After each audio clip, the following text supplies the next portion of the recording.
hemos hablado la primera parte acerca de las enfermedades neuromusculares. Hemos hablado de los síndromes miopáticos.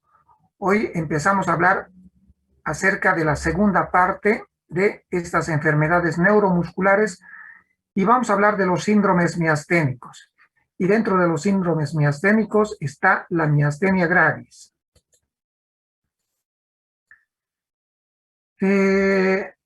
Decía que dentro de los síndromes miasténicos está la miastenia gravis, está el síndrome de Eaton-Lambert y está el botulismo. El síndrome de Eaton-Lambert y el botulismo lo vamos a ver la próxima clase, el jueves. Toda esta clase está destinada a la miastenia gravis. ¿Cuál es el síndrome, el síntoma cardinal en general de los tres síndromes miasténicos? El síntoma más importante es la fatigabilidad muscular. Es el cansancio muscular. El paciente dice, me canso, me agoto, doctor, estoy fatigado. Ese es el síntoma más importante de la miastenia gravis. Y de los otros síndromes miasténicos también. ¿Ya? Entonces, es la fatigabilidad, el cansancio muscular, el agotamiento muscular. Bueno, su nombre dice miastenia gravis, es una astenia grave, una astenia del tejido muscular. Es una debilidad, una fatigabilidad del tejido muscular que muchas veces es grave, por eso se llama miastenia gravis. Esta enfermedad, ¿por qué es producida? Es una enfermedad autoinmunitaria causada por la presencia de anticuerpos contra receptores de acetilcolina. Es decir, que en la sangre existen anticuerpos que están circulando y van a ir a destruir los receptores, escuchen bien, postsinápticos de acetilcolina. Los receptores nicotínicos, pero lo más importante, postsinápticos de acetilcolina.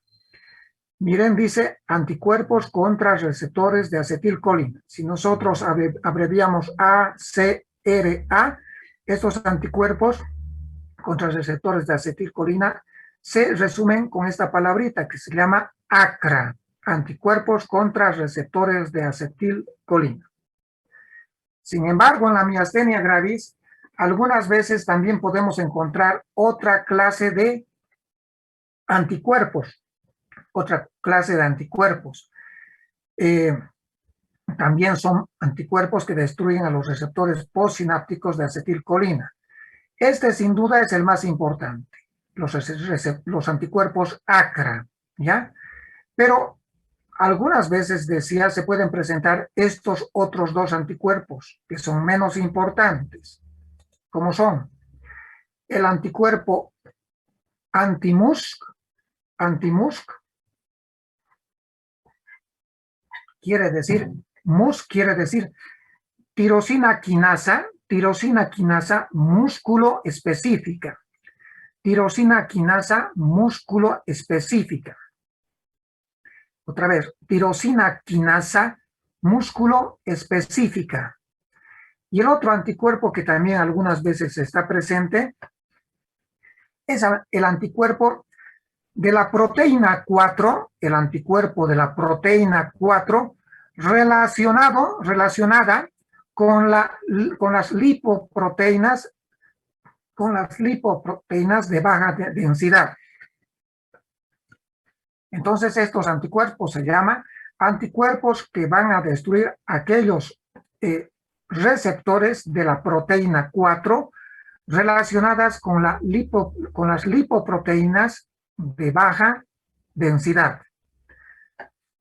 Aquí tenemos entonces tres clases de anticuerpos, los ACRA, los anti-MuSK y los anti-LRP4. El más importante, el ACRA, como vamos a ver enseguida.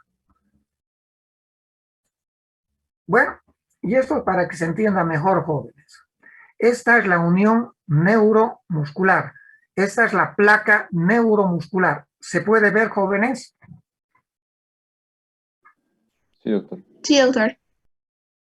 Bien. Miren, normalmente el nervio es este, ¿ya? El nervio tiene que actuar en el tejido muscular. Entonces, ¿qué podemos decir? Que la presinapsis, ¿a quién corresponde? Al nervio. Y la postsinapsis, ¿a quién corresponde? Al tejido muscular. Al tejido muscular. Entonces, presinapsis es el mismo nervio, la terminación nerviosa. Y el tejido muscular donde actúa el nervio es la postsinapsis. Postsinapsis. Y entre ambos está la sinapsis. Entre ambos está la sinapsis. Sinapsis. Decirles antes que me olvide que la miastenia gravis afecta solamente a la musculatura estriada esquelética. Solamente afecta a los músculos estriados esqueléticos. No afecta al tejido muscular liso y tampoco afecta al tejido muscular estriado cardíaco. Solamente afecta al músculo estriado esquelético. Bien. Miren, normalmente en condiciones normales, ¿qué es lo que ocurre? A nivel de la sinapsis, se va a liberar el neurotransmisor. ¿Y cuál es este neurotransmisor? Es la acetilcolina. Es la acetilcolina. Ese es el neurotransmisor. Y la acetilcolina que se ha liberado de la presinapsis tiene un doble camino. Por un lado, actúa en el tejido muscular. Estas cositas que ven en el músculo, jóvenes, estos mamelones, estos levantamientos, son los receptores postsinápticos. ¿De acuerdo? Estos solevantamientos, estos pliegues, representan a los receptores postsinápticos, es decir, receptores del tejido muscular. Entonces, en estos receptores del tejido muscular postsinápticos actúa la acetilcolina. ¿Y qué produce?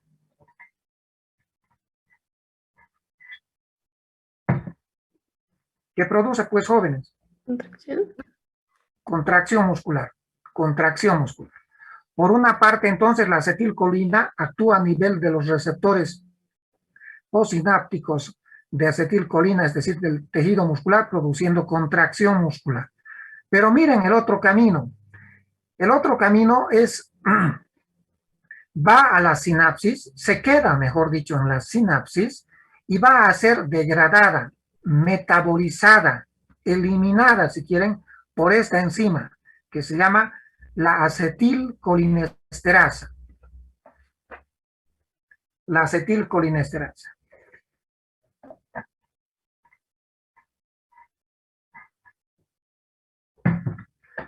Entonces, dos caminos de la acetilcolina. Primero, el más importante, actuar a nivel de los receptores postsinápticos de acetilcolina, es decir, en el tejido muscular, produciendo contracción. Y el segundo camino es que en la misma sinapsis va a ser metabolizada, va a ser degradada, eliminada por la enzima acetilcolinesterasa. Bien, eso es en condiciones normales. ¿Qué ocurre en la miastenia gravis? Existen esos anticuerpos que están destruyendo estos receptores, estos pliegues. Miren, comparen estos pliegues que normalmente existen y comparen los pliegues que hay normalmente en la miastenia gravis. Cuando estoy hablando de pliegues, me estoy refiriendo a que estos pliegues se llaman receptores y son receptores postsinápticos de acetilcolina.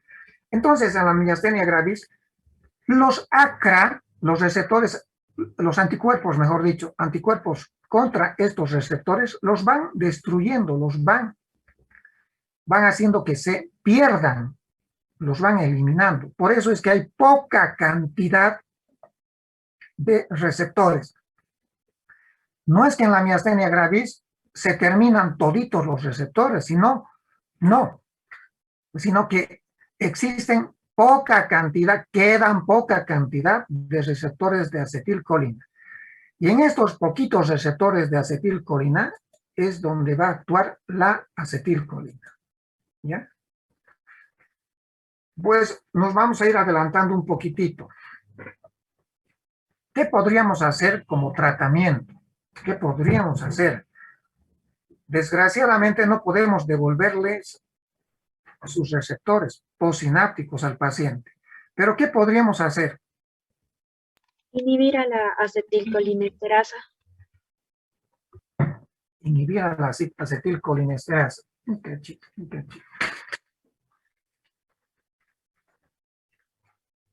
Copa Coro Jael. Presente, doctor. ¿Qué crees que podamos hacer acá dentro del tratamiento? Justamente lo que decía mi compañera, lo mismo estaba pensando. Correcto, y has pensado muy bien. Tenemos que inhibir a esta enzima. Tenemos que inhibir a la acetilcolinesterasa. Inhibiendo esta enzima, hacemos que haya más acetilcolina. Mucha más cantidad de acetilcolina que pueda actuar en estos poquitos receptores que quedan. Entonces, eso es lo que hacemos con el tratamiento. Damos fármacos anticolinesterásicos, es decir, fármacos que vayan a destruir la acetilcolinesterasa, ¿ya? Y eso es lo que damos y lo que vamos a ver enseguida respecto al tratamiento de la miastenia gravis. ¿Alguna pregunta?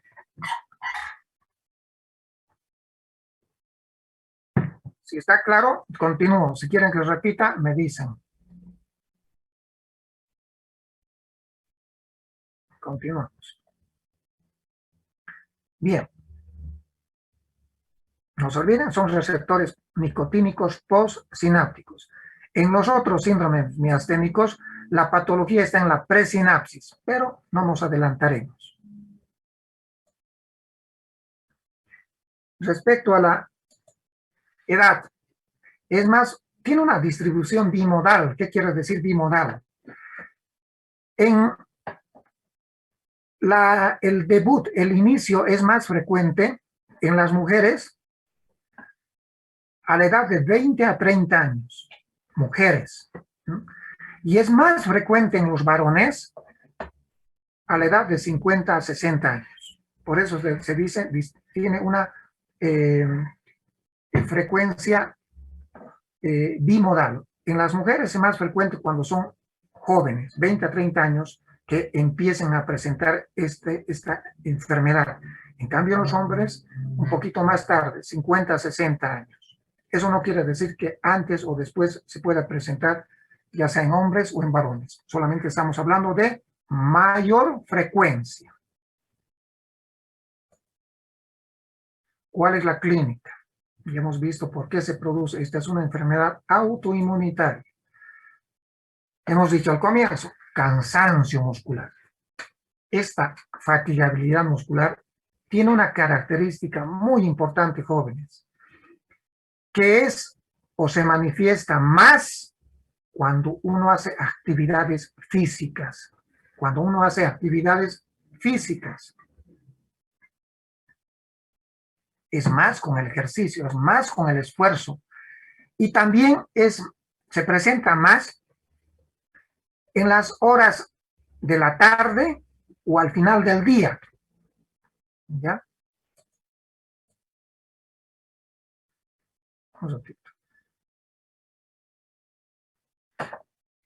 Les pregunto, ¿un paciente con miastenia gravis despertará bien?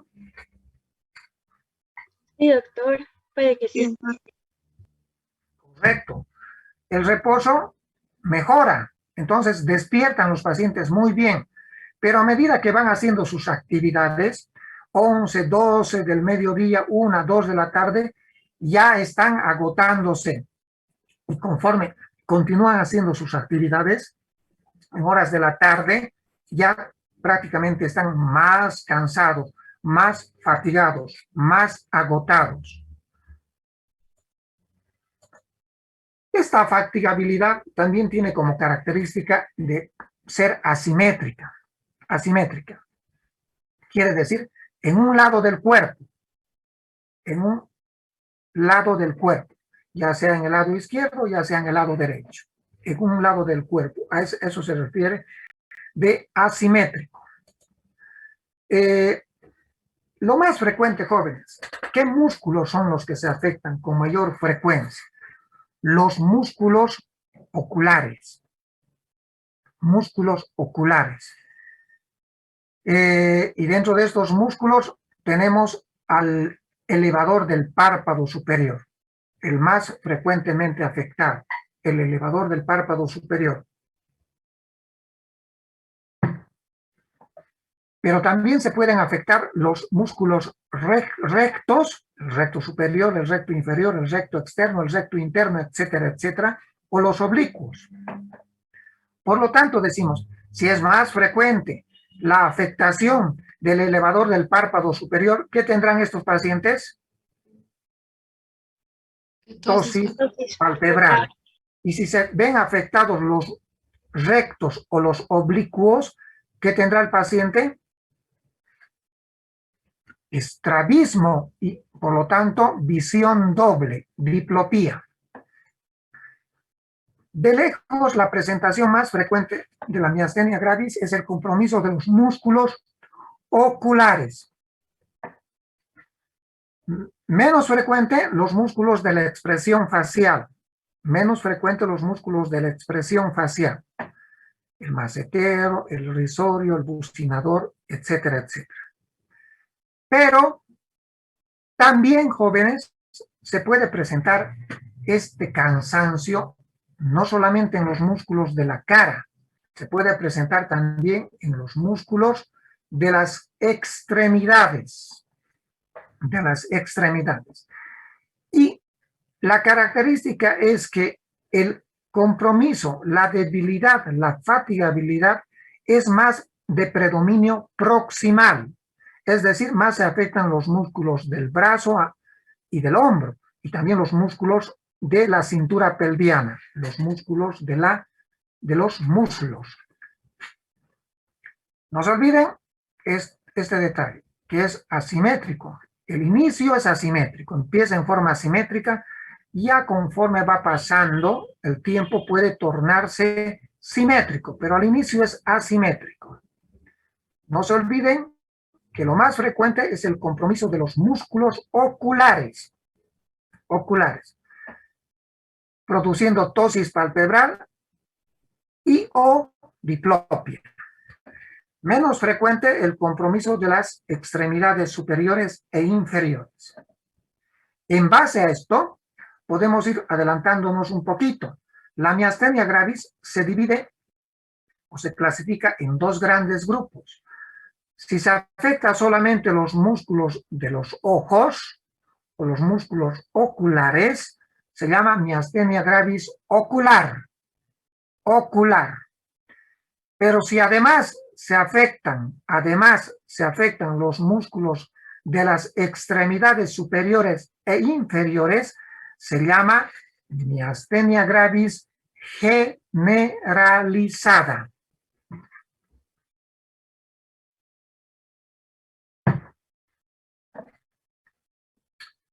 Sigamos. ¿Qué característica tiene esta fatigabilidad muscular? Les decía, se presenta mayor con la actividad, ¿ya? Y mejora con el reposo.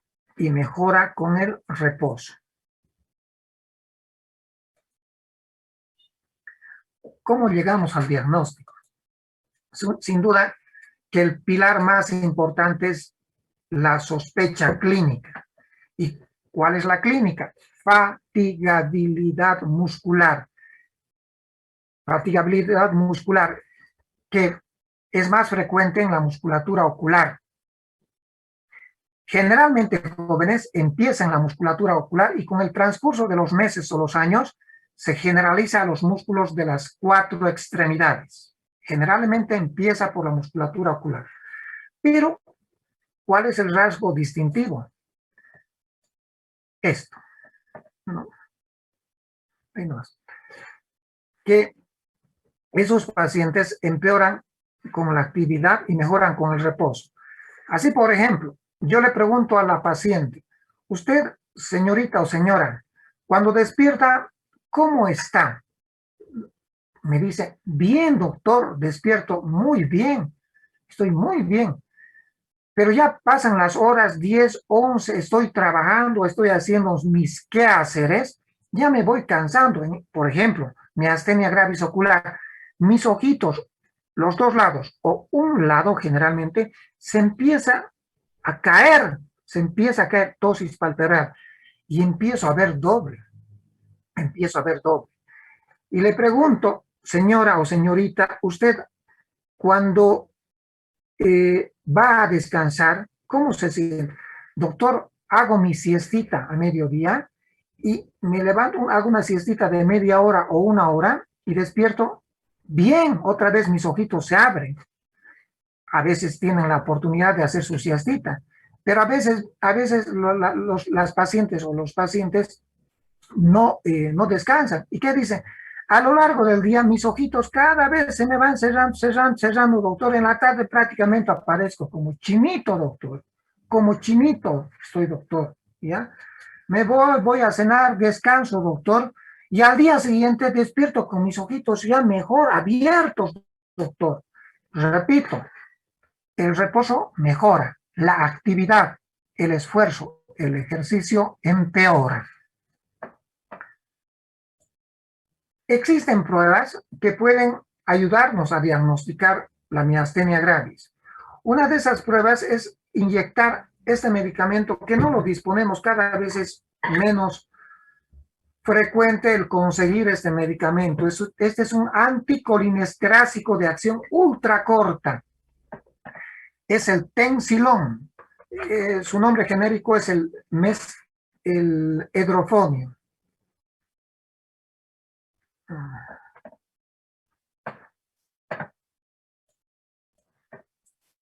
A ver, vamos a escribir como... Entonces, el nombre comercial es el Tensilon. La prueba del Tensilon o la prueba del edrofonio. ¿En qué consiste? En inyectar, generalmente se coloca 10 miligramos, 1 ml de Tensilon, vía endovenosa, y el paciente, jóvenes, a los 15 segundos mejora. Es decir, si por ejemplo tiene una miastenia gravis ocular, van a ver enseguida. Aquí tengo un dibujito.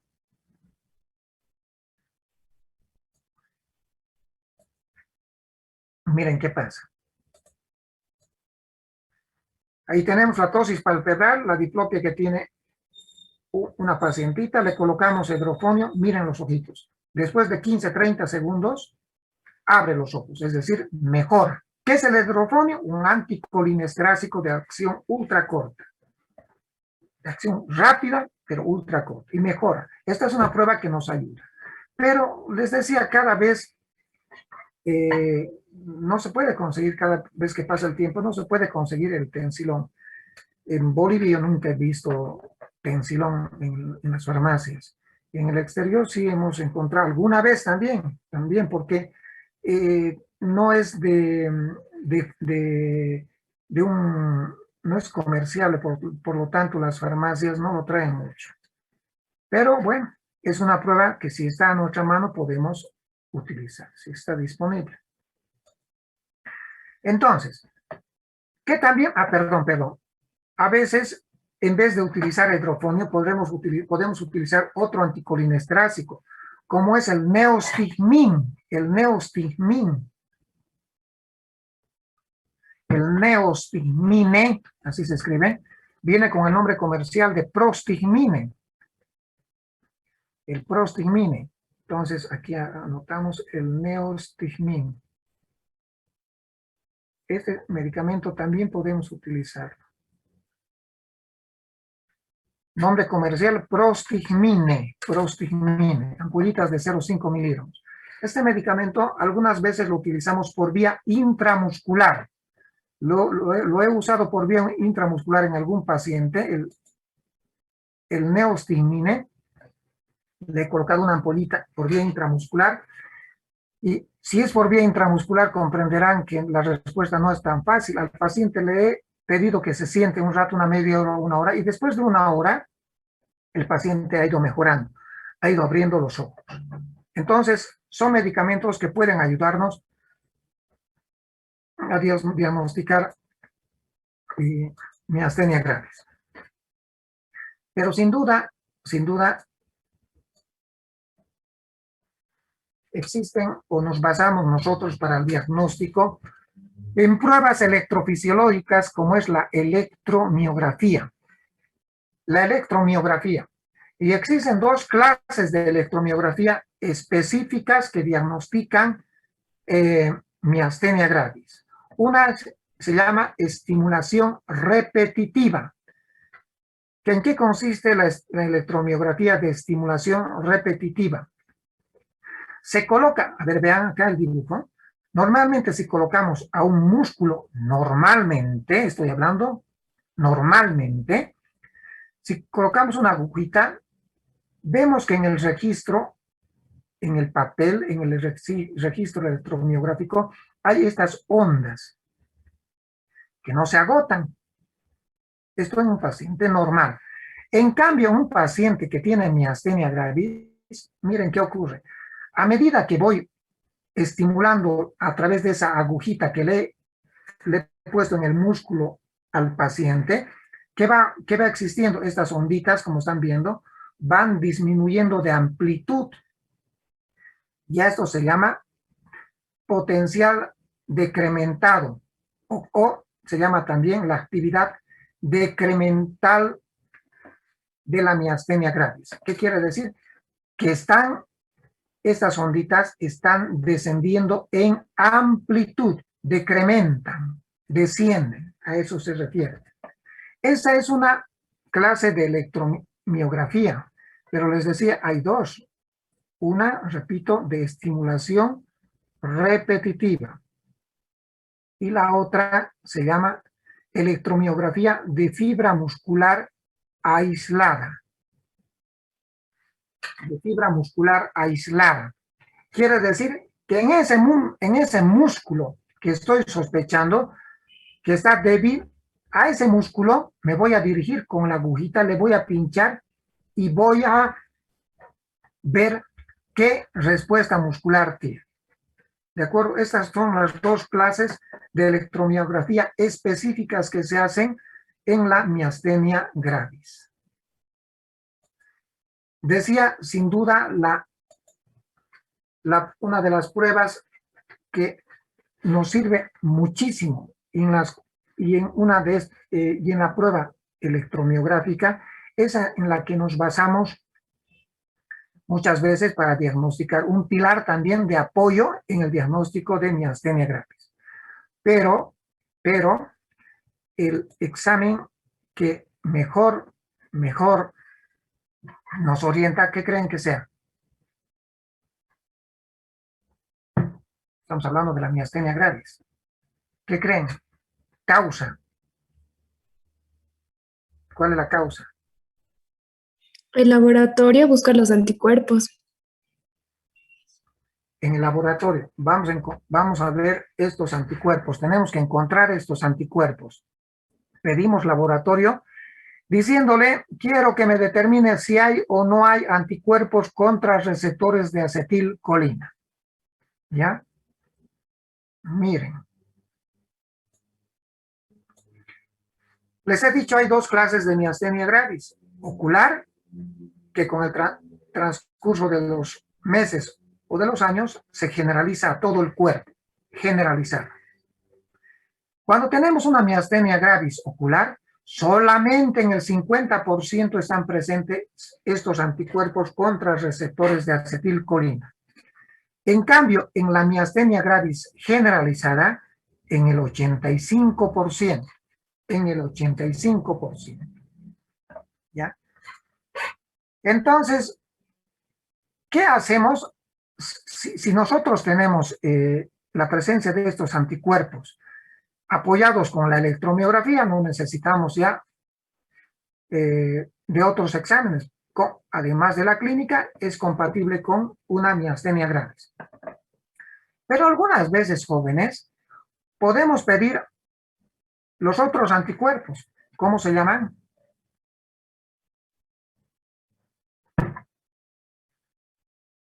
Anti-MuSK, tirosina quinasa músculo específica, les he dicho. Y miren, ¿en quiénes pedimos? No vamos a pedir en todos. Vamos a pedir en estos que han salido, pues, negativos, ¿de acuerdo? En estos. Entonces, el anti-MuSK, repito, vamos a pedir en el 15% de la miastenia gravis generalizada. En estos que han salido ACRA negativo. Y en el 50% de la miastenia gravis ocular. ¿Cuál es el resultado? Los anti-MuSK, miren, repito, vamos a pedir, por ejemplo, vayamos a hablar de este 15% que ha salido negativo. Porque si es positivo, jóvenes, si es ACRA positivo, por favor, escuchen, ya no necesitan pedir anti-MuSK, tampoco tienen que pedir anticuerpos contra la proteína 4, ya no, si es positivo, ahí nos quedamos. Pero si es negativo, en este 15%, a este 15% le vamos a pedir que el laboratorio nos determine este anti-MuSK. Y en este 15% de la miastenia generalizada, otra vez, en este 15% de la miastenia generalizada, el 40 a 50% va a salir positivo. El 40 a 50% va a salir positivo.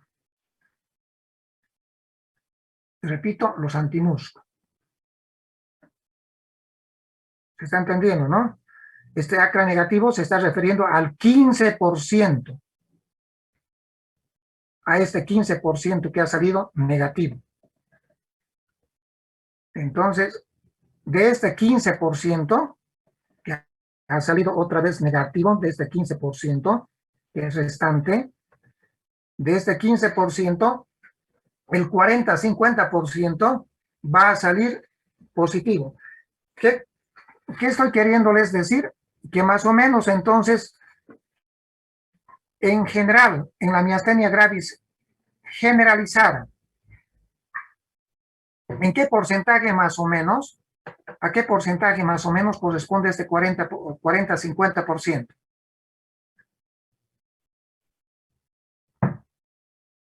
Algo del 6%, 7%. Correcto, más o menos al 6-7%.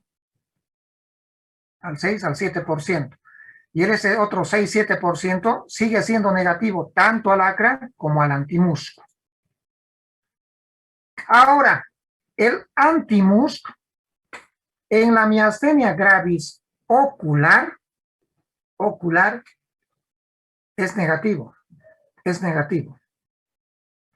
Como el anti-MuSK es negativo en el ACRA positivo, es decir, en este 85%. ¿Se está entendiendo o no?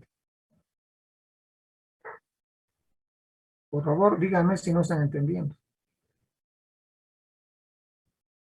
En el 85% que ha salido ACRA positivo, en este 85% ya no necesitamos, les decía, los otros anticuerpos. Pero si por curiosidad le sacamos a este 85% de generalizada, ¿cuál va a ser el resultado del anti-MuSK? Negativo. Negativo. Entonces, ¿para qué pedimos el anti-MuSK? Para este 15% restante que ha quedado. Y de este 15% restante, ¿cuánto más o menos van a ser positivos anti-MuSK? Hemos dicho 40 a 50%, que representa el 6 a 7% de este 15% que nos va a quedar. No se olviden que los anti-MuSK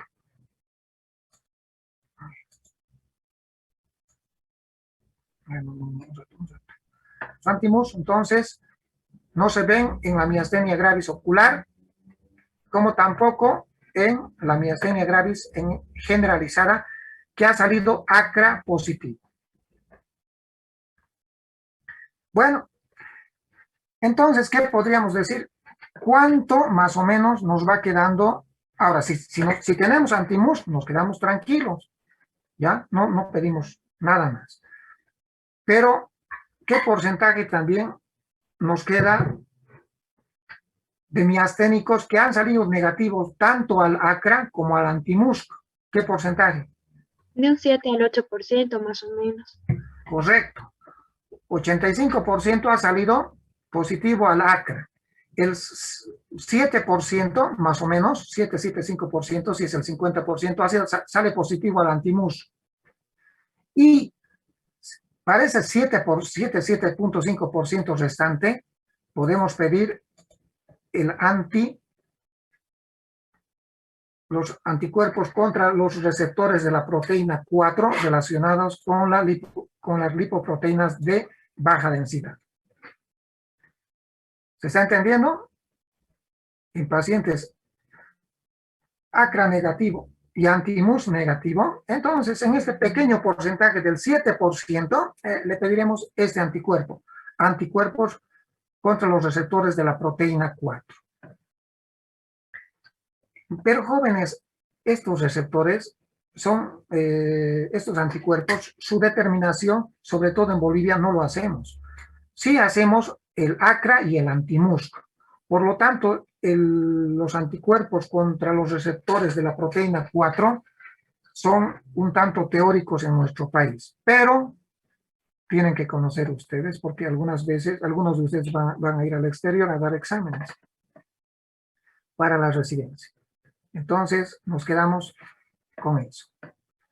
85%, este es el anticuerpo más importante. Y cuando me sale negativo, entonces voy al antimusc. Pero no se olviden que la electromiografía también es una herramienta muy, muy importante. Con estimulación repetitiva o la otra electromiografía de fibra muscular aislada. Entonces, es sencillo diagnosticar miastenia gravis. ¿Cómo? Clínica. Si veo a un paciente que tiene una tosis palpebral fluctuante, dice, doctor, se me cae mi párpado, pero no está todo el tiempo, doctora. A veces mejor, a veces se me abre. Ya. Y es más, doctor, a mediodía, en la tarde. En la mañana despierto mejor, pero a medida que pasan las horas se me va cayendo mi párpado, miastenia gravis casi seguro. Que tengo que corroborar, confirmar con la electromiografía y también con el laboratorio. El laboratorio es una herramienta muy importante.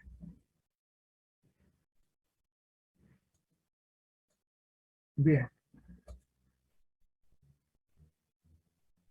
Este detallito.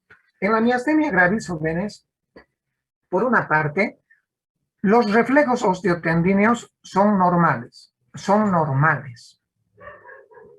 En la miastenia gravis, les decía, no hay afectación del tejido muscular estriado cardíaco, como tampoco del tejido muscular liso. Solamente es el músculo estriado esquelético el que se afecta. ¿Qué más? En la miastenia gravis no hay alteraciones sensitivas.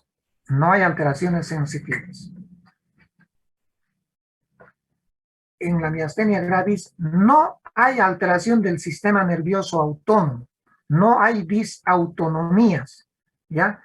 En cambio, en los otros dos síndromes miasténicos que vamos a ver el jueves, como es el síndrome de Eaton-Lambert y el síndrome, o mejor dicho, el botulismo, sí hay alteración del sistema nervioso autónomo. ¿Qué alteraciones del sistema nervioso autónomo? Vamos a ver la próxima clase.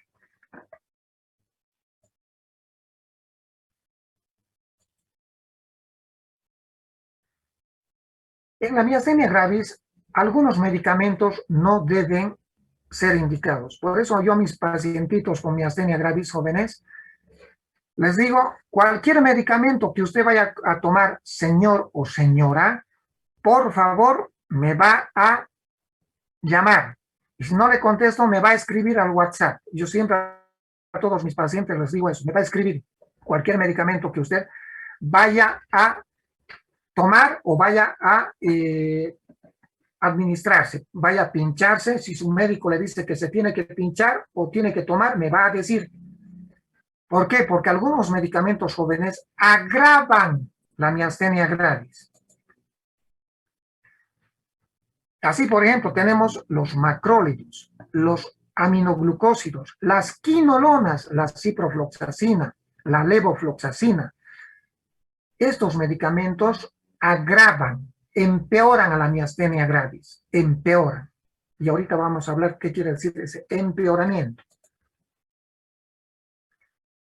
¿Qué medicamentos anticonvulsivantes también pueden empeorar la miastenia gravis? No debe tomar idealmente el paciente con miastenia gravis. La fenitoína sódica y el fenobarbital.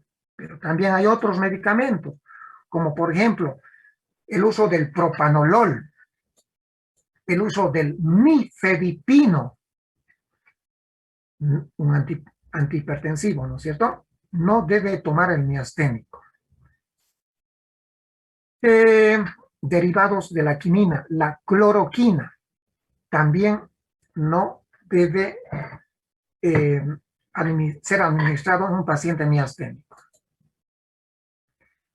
Tampoco a ese paciente hay que someterle a temperaturas excesivas. Señor, señora, no puede ir a los saunas, prohibido, porque el calor excesivo le puede empeorar, señora. Y también alteraciones hidroelectrolíticas, las deshidrataciones, hiponatremias, etcétera, pueden empeorar al paciente miasténico. Y ustedes me dirán, jóvenes, ¿por qué he puesto la citromicina y la cloroquina con amarillo? La he destacado. ¿Por qué? Porque se usa para el COVID. Porque como estamos en pandemia, estos medicamentos ya cada vez menos, pero sobre todo el año pasado lo utilizaban con mucha frecuencia la citromicina y la hidroxicloroquina. Entonces, como se estaba utilizando, yo a mis pacientitos les decía, cuidado que les estén dando estos medicamentos, la citromicina y la hidroxicloroquina, dados hasta hace poco con mucha frecuencia en el COVID. Bien, ahora, ¿cuál es el tratamiento de la miastenia gravis? Ya hemos dicho, hay que dar, ¿qué cosa? Medicamentos que inhiban, ¿a qué enzima? Acetilcolinesterasa. ¿Cómo se llaman estos medicamentos? Anticolinesterásicos. Anticolinesterásicos. El único que tenemos a disposición a nivel mundial, el que se utiliza es el mestinón, el piridostigmin. El piridostigmine. Nombre comercial, mestinón. Hay uno que ha salido reciente como piridostigmin, se llama miasten. Miasten, recientemente ha salido, pero bueno, no importa, el principio es el piridostigmin. Un cachito, pero por favor voy a contestar un ratito. Su lema es en clases. Ya, chao, chao. Ya, entonces, vienen tabletitas de 60 miligramos jóvenes y vamos dando poquito a poco, 30 miligramos en la mañana, a mediodía, en la tarde, bueno, poquito a poco, no les voy a preguntar dosis. Entonces, el medicamento, la base del tratamiento es utilizar anticolinesterásicos, el piridostigmin, nombre comercial mestinón. En algunos pacientes jóvenes se tiene que hacer timectomía. ¿Timo? ¿Qué tiene que ver el timo con la miastenia gravis? Tiene mucho que ver. ¿Saben qué ocurre? Que el timo produce linfocitos T auxiliadores, ¿ya? Linfocitos T auxiliadores. Y esos linfocitos T, ¿qué es lo que hacen? Le indican, le dicen a los linfocitos B, que produzcan los anticuerpos, estos anticuerpos ACRA. Entonces, tiene que ver, pues, porque los linfocitos son los que mandan esa orden, los linfocitos T auxiliadores o auxiliares mandan esa orden a los linfocitos B para que produzcan los anticuerpos ACRA.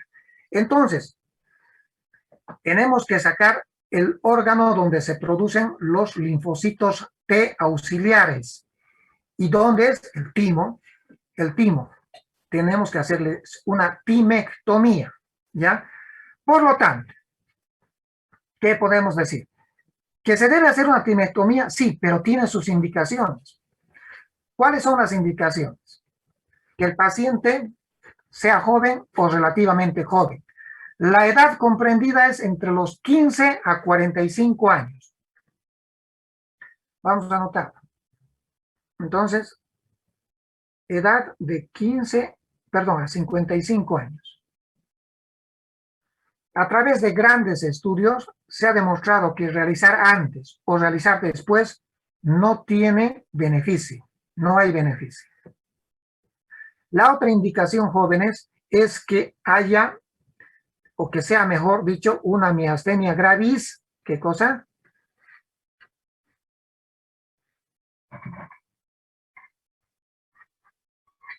Generalizada.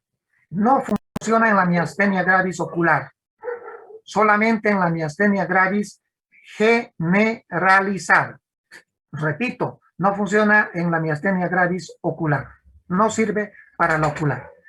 Y la tercera indicación es que nosotros a todos los pacientes jóvenes que tienen miastenia gravis, sobre todo generalizada, les pedimos una tomografía o una resonancia magnética.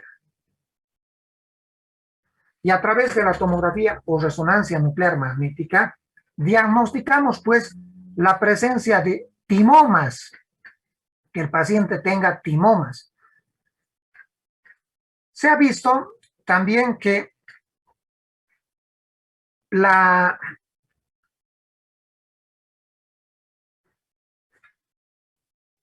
presencia de una glándula pineal grande, aumentada de tamaño, que se conoce con el nombre de hiperplasia tímica, también es indicación de timectomía, no solamente los timomas. Entonces, cuando vemos un paciente con miastenia gravis generalizada, 30, 40, 50 años, le sacamos una tomografía o una resonancia magnética, vemos que hay un aumento de tamaño de la glándula, del timo, entonces sí le sacamos el timo.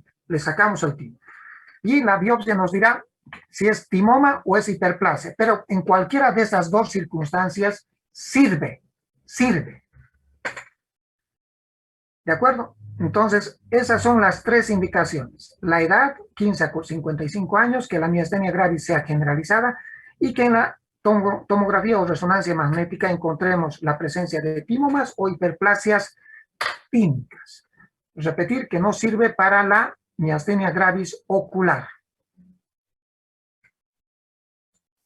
Bien, ya saben el fundamento.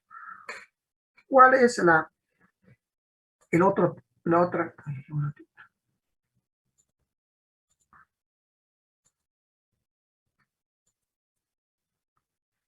Otra clase de tratamiento. Usar inmunosupresores, los corticoides. También utilizamos, es una enfermedad autoinmunitaria. Entonces, ¿qué utilizamos? La prednisona es el corticoide que se utiliza. La prednisona. No les voy a dar dosis. Se utiliza la prednisona. ¿Qué también podemos utilizar?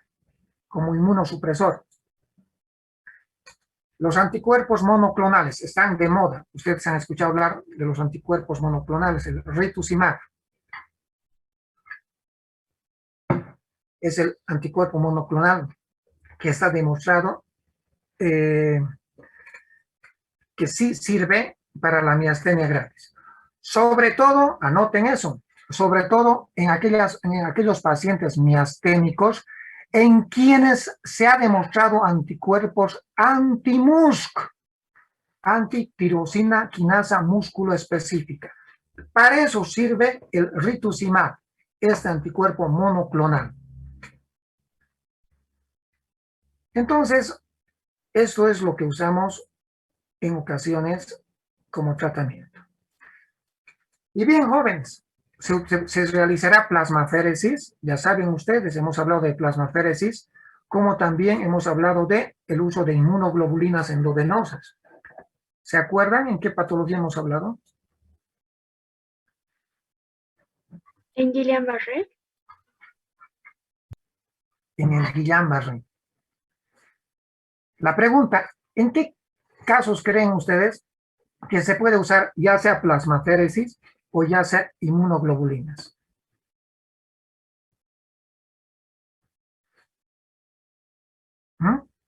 ¿Cuándo creen? ¿Podemos usar en cualquier paciente? No importa si se equivocan, hablen. En los que tengan anticuerpos anti-ACRA. No. Cuando hay afectación de los músculos. Menciono que deberían estar hemodinámicos. Dale, a ver, ¿qué has dicho? Menciona usted que deberíamos usar la plasmaféresis en pacientes que están hemodinámicamente estables, si mal no recuerdo. Sí, está bien. Las inmunoglobulinas, pero está bien. Pero ¿en qué pacientes podemos usar ya sea plasmaféresis o inmunoglobulinas? ¿En qué casos creen? Cuando se tiene que... No, tú no. Tú creo que estás con la respuesta casi correcta. Otra persona. Las crisis miasténicas. ¿Qué? En las crisis miasténicas. Sí, le estás dando el nombre porque creo que has leído. Pero quiero que me den pues el... A ver, vamos a preguntarles.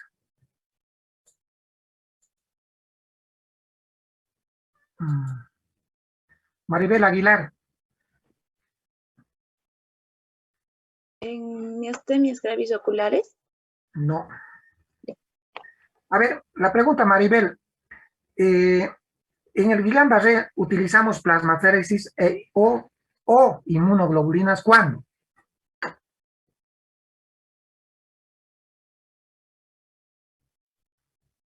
Si has asistido a clases, no necesitas leer, solamente eso es criterio. Ustedes ya no necesitan leer esto. ¿Cuándo usamos? ¿Crees que la plasmaféresis o las inmunoglobulinas son procedimientos de rutina? ¿Son procedimientos que se deben hacer todos los días? No. No, sino en qué casos, Maribel. ¿Cuándo crees? No importa si te equivocas. Son procedimientos un poco invasivos, son procedimientos carísimos e invasivos. La plasmaféresis dijo que teníamos que utilizar para matar los anticuerpos. No te he preguntado para qué, sino en qué casos, cuándo tendrías que utilizar. Es un procedimiento agresivo, donde tienes que sacarle el plasma, tiene que ir a una máquina, tiene que eliminarse el paquete globular y tiene que eliminarse el plasma y el mismo paquete globular tiene que retornar. Pero no vas a decirle a todos los pacientes con Guillain-Barré o los pacientes con miastenia gravis, a usted le voy a hacer una plasmaféresis. No, estos procedimientos se hacen solamente en ciertos casos. ¿A qué me estoy refiriendo? Puede ser en pacientes de No, Nares. deja de contestar, ella también piensa.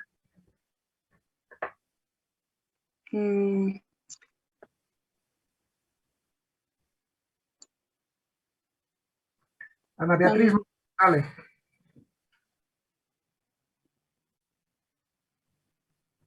Ana Beatriz Mogro.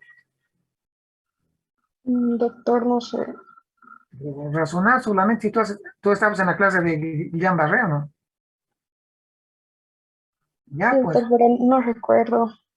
Pero si es un procedimiento muy invasivo como la plasmaféresis o muy caro como las inmunoglobulinas, no a todos los Guillain-Barré les voy a pedir pues este tratamiento, sino voy a pedir en ciertos casos. ¿Y a qué me estoy refiriendo? Aguilar Achura.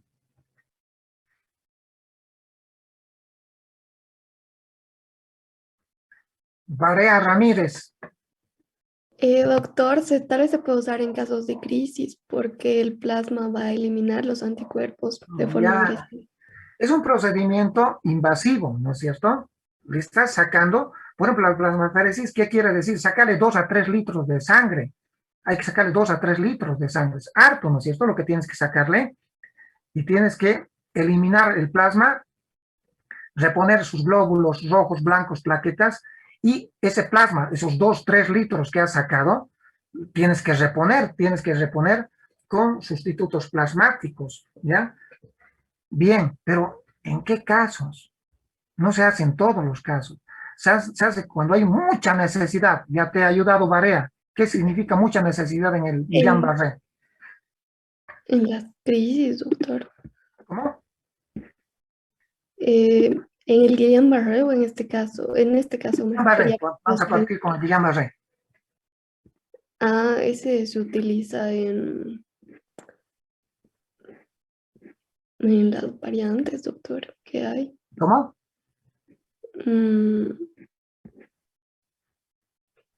No, eso no lo vas a hacer en el campo, ¿no es cierto? Tienes que mandarle al paciente. Y aquí vamos a hacer ese procedimiento. Pero ¿cuándo? ¿Cuándo vas a hacer? Cuando se está comprometiendo algún... Ya, va por ahí comprometiendo qué cosa. Tal vez la respiración Ya, por ahí. Correcto, cuando el paciente está teniendo riesgo de vida, ¿ya? Cuando sus músculos respiratorios en el Guillain-Barré se están comprometiendo, está empezando a tener qué cosa.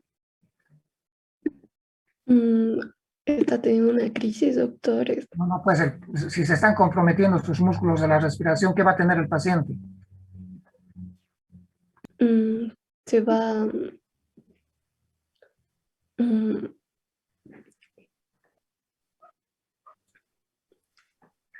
Estefanía Lisbeth. ¿Paro respiratorio? ¿Cómo has dicho? Un paro respiratorio. ¿Vas a esperar que haya un paro respiratorio? No, doctor. Si no, cuando esté el paciente teniendo ¿qué? Ya, dale, sin miedo. Es que no encuentro la palabrita. Ya, cualquiera de ustedes, cuando el paciente está teniendo ¿qué? Insuficiencia respiratoria. Insuficiencia respiratoria. Entonces, en la miastenia gravis, ¿podrá existir también compromiso respiratorio? ¿Podrá existir o no? Sí, por los músculos intercostales. Porque en la miastenia gravis también puede existir compromiso de los músculos respiratorios. No se olviden que los músculos respiratorios son músculos estriados esqueléticos, voluntarios, como es el diafragma, como es o son los músculos intercostales. Entonces, cuando hay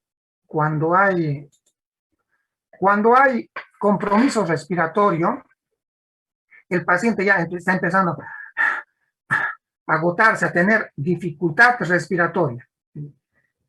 O el paciente está empezando a tener dificultad para tragar, es decir, disfagia, para deglutir. Entonces, cuando tenemos un paciente que tiene una miastenia gravis, ocular o generalizada, y además esté haciendo un compromiso respiratorio o deglutorio, se conoce con el nombre de crisis miasténica. Es decir, que las crisis miasténicas implican riesgo de vida. Y cuando hay ese riesgo de vida, hay que realizar ya sea plasmaféresis o ya sea inmunoglobulinas endovenosas. La misma dosis que el Guillain-Barré, ya no voy a repetir, la misma dosis que en el Guillain-Barré. Y para terminar, ¿qué decimos? 2 formas de miastenia gravis. La ocular, que generalmente parte un paciente como ocular y que con el transcurso del tiempo se generaliza. ¿Qué tratamiento debe realizar? La ocular, anticolinesterácicos, piridostigmina. Dice, pero si va muy bien, perfecto, te quedas, por cierto, toda la vida tiene que tomar el paciente miasténico, su tratamiento es toda la vida. Pues, si la respuesta es adecuada, nos quedamos con el anticolinesterásico. Pero si la respuesta es inadecuada, insuficiente, ¿qué vamos a hacer? Vamos a dar inmunosupresores, ya sea prednisona o ya sea azatioprina. Vayamos a la miastenia gravis generalizada. ¿Qué hacemos? Anticolinesterácicos, pero no se olviden que en la miastenia gravis generalizada, obligación descartar la presencia o ausencia de ¿qué? ¿De qué, pues, jóvenes?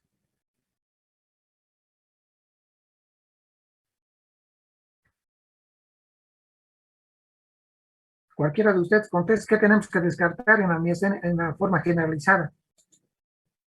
Alteraciones a nivel de timos. Si tiene timoma o hiperplasia tímica.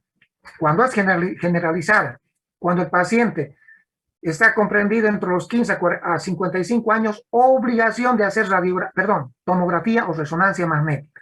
Porque si se demuestra que hay timoma o aumento del tamaño del timo, tenemos que sacarle sí o sí el timo, ¿ya? Pero la timectomía muchas veces no se la puede hacer de inmediato porque el paciente está delicado. ¿Qué quiere decir delicado? Por ejemplo, que el paciente esté con una insuficiencia respiratoria, que esté con una insuficiencia deglutoria. ¿Y qué podemos decir entonces? Tenemos que evaluar. Si el paciente está estable, ¿qué hacemos? El riesgo es bajo, pues hagámosle la timectomía, ¿ya? Pero si el paciente está inestable, pues antes de hacer la timectomía, si el paciente está con una falla respiratoria, no está bien todavía, no está estable todavía, entonces hay que estabilizar a ese paciente. ¿Cómo? Le voy a hacer, ya saben, una plasmaféresis o le voy a colocar inmunoglobulinas endovenosas. Y a través de este procedimiento lo voy a mejorar al paciente, lo voy a estabilizar si quiere. Y recién le voy a hacer la timectomía. Y después de la timectomía, cualquier grupo que estemos tratando, voy a continuar con la inmunosupresión, o prednisona o azatioprina. Bueno, ¿y qué voy a hacer si tengo un paciente que está grave? Esa es la pregunta, ¿no es cierto? Es decir, ¿qué voy a hacer si estoy frente a un paciente que cosa? Con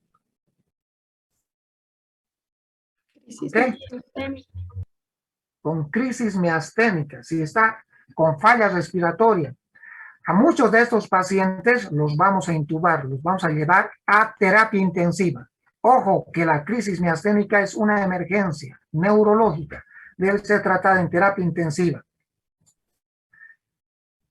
Muchas veces los intubamos. Pero ¿cuál es el tratamiento que les va a ayudar para esa emergencia? En las emergencias, ¿qué voy a usar? Ya sea plasmaféresis o inmunoglobulinas. ¿Ya? Hay dos probabilidades. Si mejora, perfecto. Si mejora, pues muy bien. Voy a continuar dándoles anticolinesterácicos. Y veré qué tipo de miastenia. Si es generalizada, ya saben. Después de los anticolinesterácicos, veré si tiene o no timoma. Y si tiene timoma, pues le sacaré timectomía. Pero, y si no mejora el paciente que está con crisis miasténica, ¿qué voy a hacer? Inmunosupresión, prednisona o azatioprina. Bien, jóvenes, este es el resumen de la crisis miasténica. Y es el resumen de la miastenia gravis.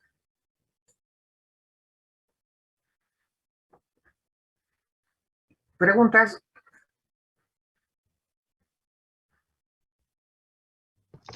Doctor, buenas noches. En el caso de los laboratorios que nos decía que, por ejemplo, el 50% es solamente para lo que era la miastenia ocular y en caso de que, por decir, salga negativo y tengamos que hacer los otros anticuerpos, pero igual no serviría porque estaríamos haciendo los anti-MUX y la antilipoproteína. Entonces, ¿qué deberíamos hacer para confirmar solamente la ocular? En la ocular te va a salir en el 50% negativo. El 50% es negativo, entonces le vas a pedir antimus y sabes que el antimus va a ser negativo. Si tienes posibilidad en el exterior de pedirle contra la proteína 4, sí te va a salir positivo. Pero estamos en Bolivia. Te voy a devolver a ti la pregunta. ¿Qué crees que tendríamos que hacer? O cualquiera de ustedes. Solo basarnos en la clínica y Ya. Adriana Espada, ¿qué crees que hagamos? No importa si se equivocan. Doctor, pienso que tendríamos, como dice mi compañera, que basarnos en la electromiografía y en la clínica. Eso es lo que se tiene que hacer. La clínica y la electromiografía. ¿De acuerdo? Y la miastenia ocular se coloca, jóvenes, los electrodos en los músculos, generalmente en el músculo orbicular se coloca, que también está afectado. ¿Ya? Entonces, correcto. La clínica, por eso les he dicho, es muy importante la clínica, los otros son pilares de apoyo. Estamos hablando de la miastenia gravis ocular, ¿no? Y también de la generalizada. Correcto, esa es la respuesta correcta. Entonces, basarnos en la clínica. Doctor, mis ojos, en la mañana despierto bien, pero a mediodía, en la tarde, mis ojos como chinitas están, doctor, ya no puedo ver bien. Doble veo, doctor. Y al día siguiente, doctor, al día siguiente estoy bien, créame que estoy muy bien. Eso es clínica. Es una fatigabilidad muscular que mejora con el reposo y empeora con la actividad. Y por cierto, les hacemos también una prueba terapéutica, les damos piridostigmin. ¿Qué creen que pasa con esos pacientes?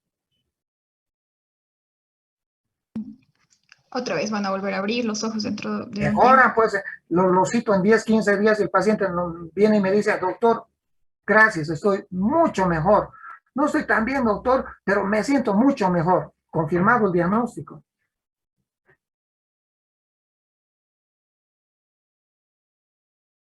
¿Algo más? Algunos pacientes jóvenes les hago, pero ya es raro eso del hidrofonio, un poco obsoleto ha quedado, y eso del mestinón también. Eso, perdón, del hidrofonio y del piridostigmin que les decía. Alguna vez lo he hecho en algún paciente, les he colocado piridostigmin, neostigmin, perdón, les he colocado prostigmine, que es el neostigmin, ¿no es cierto? Por vía intramuscular les he colocado el prostigmin y han mejorado al cabo de 1 hora por vía intramuscular, ¿ya? Pero en la práctica lo que hacemos es lo que les estoy diciendo, la clínica, el laboratorio y idealmente ¿cómo se llama? La electromiografía. Eso es lo que hacemos. Les comento, para terminar, tenía una paciente jovencita de la edad de ustedes, chapaquita, que tenía, sí, más o menos 21 años, venía de Tarija con una miastenia gravis ocular. La clínica ya sabe, me decía, doctor, no, veo doble a mediodía, despierto bien, doctor, y era asimétrico, uno de los ojitos solamente empezó, y se me va cayendo, me decía, con el transcurso de las horas del día, se me va cayendo mi párpado y veo doble.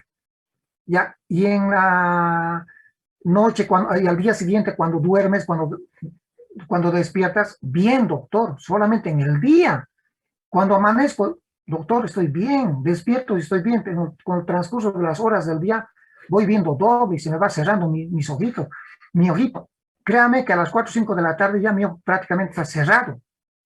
Sospecha. Le he hecho ACRA, ha salido positivo. Entonces, perfecto, lo hemos empezado a tratar con mestinón. Ha ido respondiendo muy bien. Pero al cabo de 1 año y medio, 2 años, esta paciente ha empezado a tener fatigabilidad en todo el cuerpo. ¿Cómo se llama eso? Miastenia gravis generalizada. Empezó con una miastenia gravis ocular y ahora se generalizó. Muy bien, como se generalizó, ¿qué creen que le he hecho? ¿Qué le he dicho? Que se haga. Perdón, ya estaba confirmado, ya el diagnóstico ya estaba confirmado. Con electromiografía, con ACRA, ya estaba confirmado. Pero cuando se generalizó, ¿qué le dije después de 1 año y medio? ¿Qué le dije? Que sea el otro autoanticuerpo. No, Que se saque una tomografía. Se ha sacado una tomografía de tórax. Aumento del tamaño del timo. Opérese. Se ha operado. Resultado de hiperplasia tímica. ¿Ya? Se ha operado. Y créanme que a los 3 meses la paciente ha ido mejorando. A los 6 meses, mucho mejor, mucho mejor. Ya prácticamente esa paciente casi no toma muy poco de mestinón, muy poco de piridostigmín, toma muy poco de medicación. Entonces, con la timectomía lo que hemos logrado es un resultado francamente favorable, lo vamos a publicar, le he pedido su autorización también a la chicoquita. Entonces, lo vamos a publicar. Los resultados son buenos, jóvenes. Son muy buenos. Y así como les estoy contando de este paciente, hemos tenido también este año otro caso también más o menos similar. Y lo vamos a publicar. ¿Ya? ¿Algo más?